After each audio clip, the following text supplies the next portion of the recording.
Hey guys, so welcome to my review here of the LG Optimus G smartphone, which we can now check out the price here in the Price Buy app. So we can see the price here of the LG Optimus G is right now around 300 to 500 pounds.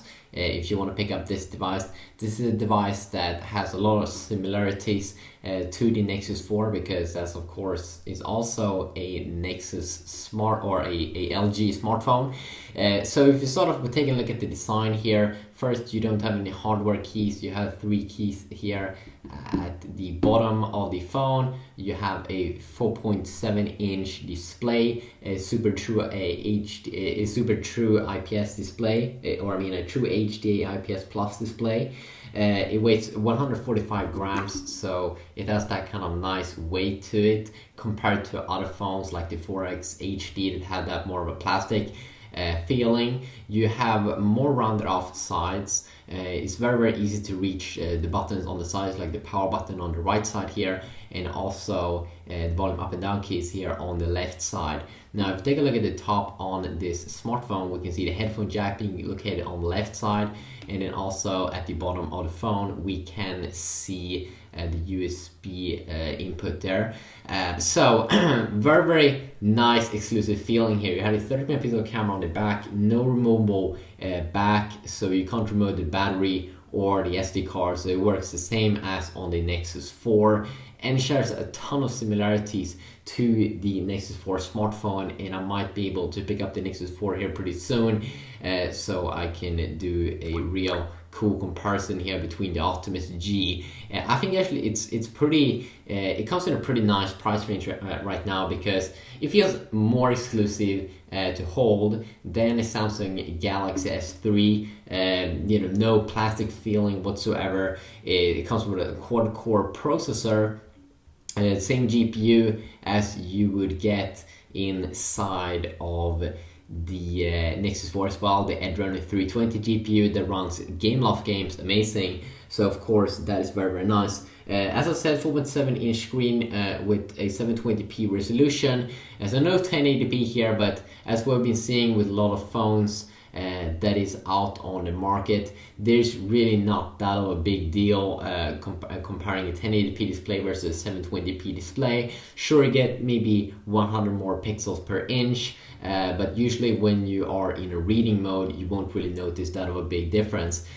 What's so cool about this device is that first it has a better screen than the 4X HD from last year, and that it's also is a 4G variant that I'm holding right now, so you get really good speeds here.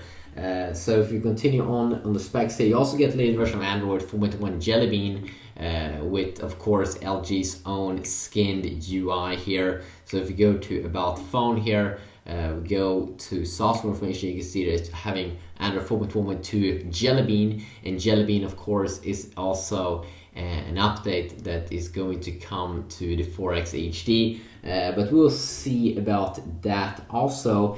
Also, it comes with it's a 32GB variant actually. It's not that normal that we'll see that the phones do come out just in 32GB variant, but this one doesn't have a removable battery, so it's a little bit different compared to the Nexus 4. I think the Nexus 4 is not even available in a 32GB variant, but this one is available in a 32GB variant to go out and purchase. It also comes with 2GB of RAM that you can hold in the home button there, and you can get a quick access to the task manager, and you can see all of my open up applications at the moment. You can see the storage here around 25GB. That's what you can see, and you don't have any problem whatsoever. It's extremely smooth UI and everything with the quad-core 1.5 GHz processor that is a great one. It also comes with Qualcomm chipset, the APQ like 8064, which also provides a very nice experience here. Also the battery, nothing to be extremely impressed by. I mean, the screen is a little bit smaller than what you would get on the Galaxy S3, so you get the same amount of milliamps, 2100 milliamps, still a good battery though. And of course, compared to the Galaxy S3, this one has a better GPU and it also has a better processor. So depending on where you live, of course, you will have to pay different prices, of course.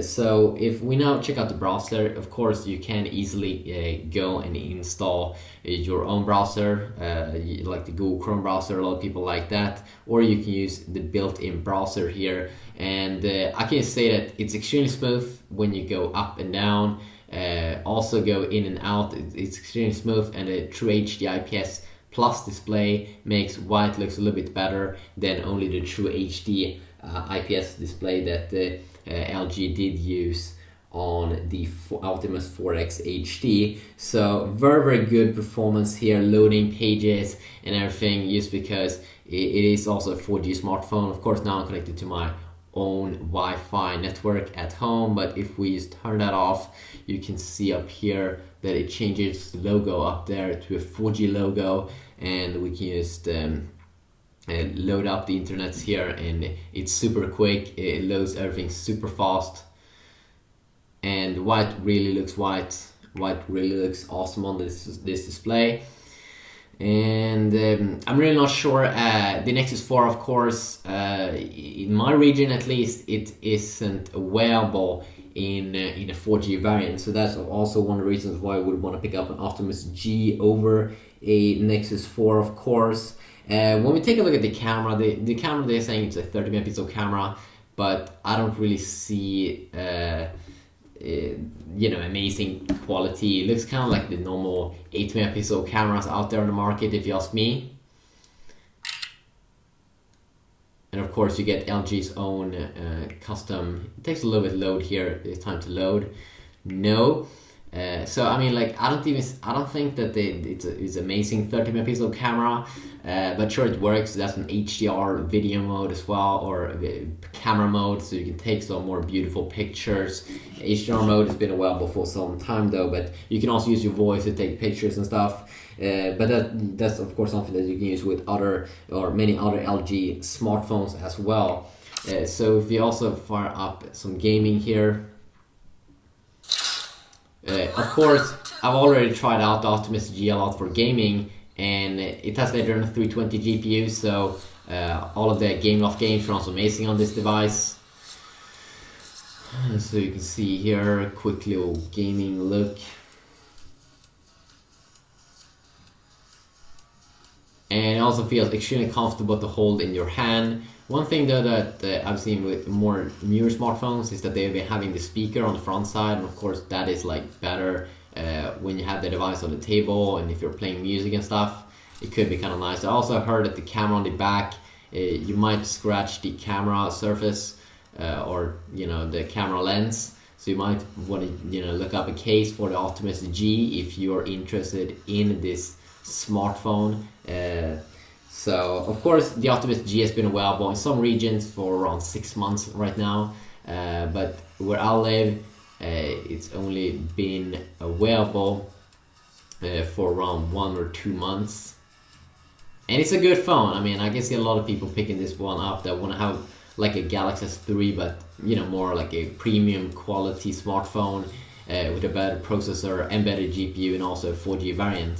Now, of course, there are Galaxy S3 4G variants in my country also right now. A black Galaxy S3 4G that I'm using as my main smartphone.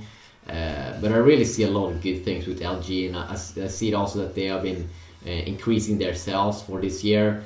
So of course that's very nice, with some awesome competition again. So gaming over there is very, very, very nice. If we take a look at also some reading, of course you won't have any problems whatsoever with reading, because it is a 720p display. It do look amazing when you look at the text, and white looks very good on the True HD IPS Plus display. So if you also take a look at some quick benchmark scores, I did run a benchmark score earlier, the 3D Mark score here, and I did get a score of 7,588, and that's at least twice the score of the Optimus 4X HD.